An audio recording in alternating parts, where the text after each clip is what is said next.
See, most of you are aware that we have a Trinity of God. You got Father, Son, Holy Spirit. But there is a trinity of evil too. And I'm not talking about the trinity of evil that's mentioned in Revelation. That's the false prophet, the Antichrist, and Satan himself. I'm not talking about that one. I'm talking about our real, actual trinity of evil. And if you don't know what it is, it's right here in our passage. It's called the world system. It's Satan and our flesh. That is the trinity of evil. And he mentions them right here. The first thing he does is he mentions the world system. Look in verse 2a. In which you formerly walked according to the course of this world. And so there is the very first of our evil that we have to face against every day. And when we were born in this world, we are automatically under that system. To give you an understanding of the original illustration I gave you, this is our concentration camp. This is where we live. And we are in this fallen, broken world, and it has a system that is in it that runs it. I've tried to give multiple examples since I've been your pastor. The one that I always go to is The Matrix. If you've ever seen the movie, you'll understand what I'm talking about. What do? They're walking around. They're living their life. Everything seems normal. They think they're in control, but they ain't in control. They ain't nothing but a human battery. Everything's a lie. And they don't realize that they're slaves, and they've always been slaves. And the truth is that's exactly what we are. Every one of us was born into slavery. Every one of us is in that type of matrix. It's sort of like when I try to explain the world system to people, it's like trying to explain to a fish they're wet. A fish ain't never known they weren't wet. That's the existence of a fish. And I'm trying to explain to you, you are in a system and you don't realize it because you've been in it all your life. You don't know no better. It's a world system, and the whole system is messed up. That's why scripture like James 4:4 says, you adulterous people, don't you know that friendship with the world means enmity against God? Therefore, anyone who chooses to be a friend of the world becomes an enemy of God. Now, is he literally saying that you shouldn't love the world? That's not what he's saying. What he's talking about is a world system. The world is set up against God. It's against him. Everything about it. The whole world has been broken. The Bible tells us the world is broken. Look what Paul said in Romans 8:20 through 22. For the creation was subjected to the futility, not by its own will, but because of the one who subjected it, in hope that creation itself will be set free from its bondage to decay and brought into the glorious freedom of the children of God. We know that the whole creation has been groaning together in pains of childbirth until this present time. What Paul is trying to tell them and explain to them is, y'all, when Adam got cursed in the garden, guess what else got cursed? The earth. And it too is under the curse. And it too is groaning to be restored just as we will be restored. It is longing for the day that it will be restored. We're not of this world system. We're in the world, but we're not to be of the world. That's what Jesus prayed in John 17:14 through 16. I've given them your word, and the world has hated them. For they are not of this world, just as I am not of the world. And I'm not asking that you take them out of the world, but you keep them from the evil one. They are not of the world, just as I'm not of the world. See, the whole Bible has been pointing us to this truth that while we're here, we're not of it anymore. But prior to us being saved, we were of it. We were just like them. Every one of us was the same. That's why Paul even includes himself here. We were under the same bondage. Paul would write in Romans 12:2, do not be conformed to this world, but be transformed by the renewing of your mind, and you will be able to test and approve the good, pleasing, and perfect will of God. What Paul is telling us here in Romans is that the world system thinks radically different than what God thinks. And we live in it. We see it every day. If you don't believe me, let me try to remind you of some of this. We live in a world today that most people are convinced that everything started as a galactic accident. Random chance. Pow! We're told that species can just come and be out of mutations from random. No governance whatsoever. We're told that morality is just really culture and decided based on each little individual culture. There's no core morality anywhere. Things like gender and marriage, that ain't nothing but social constructs. It's not normal, nor is it natural. And life most definitely only begins sometime after you're born, when you breathe at some point. It's not life prior to. And so we live in this, and you don't realize that the entire world system is set against God.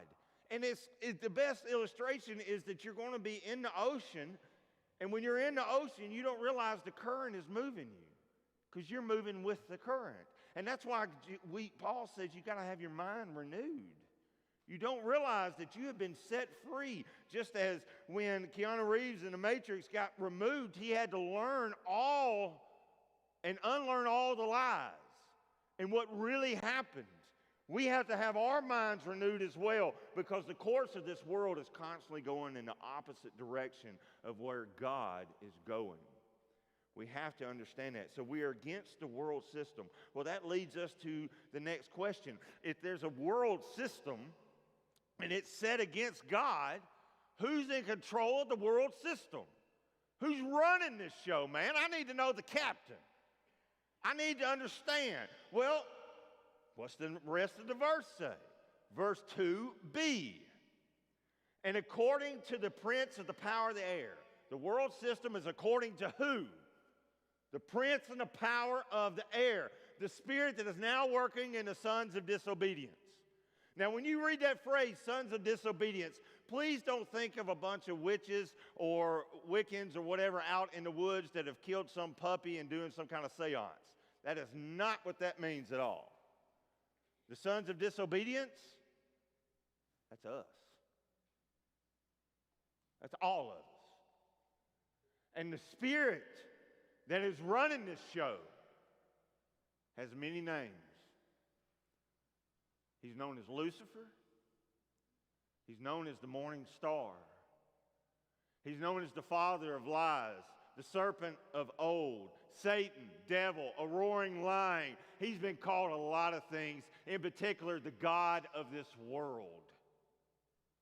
Or here in our passage, the prince and the power of the air. One of the movies that I love to watch, and you don't see it very often, but I enjoy watching every time that it's on, is The Usual Suspects. In that one, there's a quote from one of the main characters, and it's a quote from a French poet named Charles Baudelaire back in the 19th century, and here's the quote. The greatest trick the devil ever played was convincing the world that he didn't exist.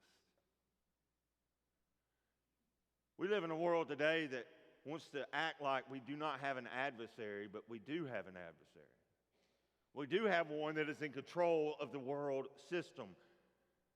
In 2 Corinthians chapter 4, verse 4, the Apostle Paul said this, the God of this age has blinded the minds of unbelievers so that they cannot see the light of the gospel that displays the glory of Christ, who is the image of God. It amazes me that people tell me that Satan is no more, but yet the very thing that Satan does is still evident today. So if Satan ain't doing it, who's doing it?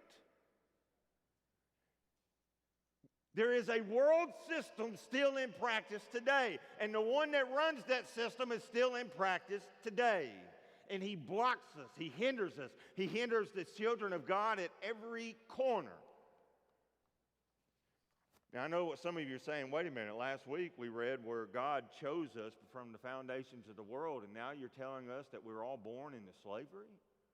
It's exactly what I'm telling you. And that's the point. See, all our origin starts with us as slaves. And the great thing is that he did choose us in order to rescue us. Every one of us belonged to him.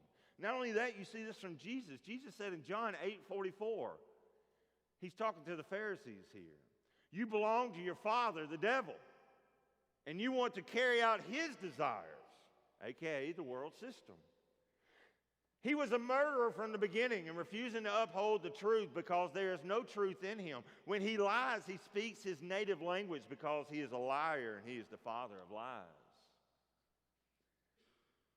Jesus, when he said this, you're of your father the devil, he's talking to Pharisees. These are the most religious people you've ever met in your life. They prayed.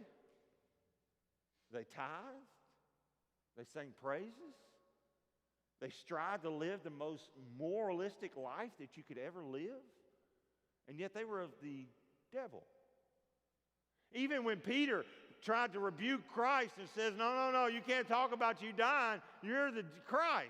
And what did he say? Get behind me what?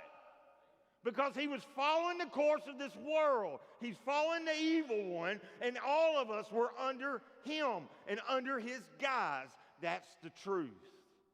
Every one of us, that's our origin. And not only that, he moves to the third of the Trinity, the flesh. Look in verse 3. Among them, we too all formerly lived in the lust of our flesh, indulging in the desires of our flesh and of the mind, and were by nature children of wrath, even as the rest. Every one of us, and we were talking about this on Wednesday nights as we're going through theology and doctrine, mankind is totally depraved. We have, our hearts are the most wicked things. We lie and deceive ourselves just as much as we lie and deceive other people. And the reality is, without God interacting on our behalf, we're always going to sin. Every time. That's what we do. I tell the story all the time about my dog. If I go to the store and I buy one of them little cheap chickens that you could buy at a grocery store somewhere to fix some lunch, and I put that joker on the counter, and I was like, you know what? I need to use the restroom first. And so I'm going to go to the restroom. And then when I come back, I ain't got no chicken. What happened to my chicken? I got a dog named Hannah. And Hannah can't barely reach the counter, but if I'm stupid enough to leave it on the edge, oh, she can get that. And while she knows better than to eat my chicken, when I'm not in the room, guess what my dog's going to do? Eat that chicken and take that whipping. That's what she's going to do.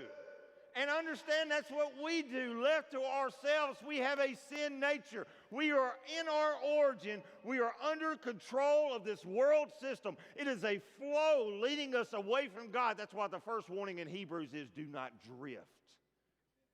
You're drifting, and you do not realize you're falling away. The whole system is carrying us away. It's under the control of Satan, and Satan ain't got to do nothing because our nature's corrupt and our flesh is corrupt. That's our origin. That's who we are.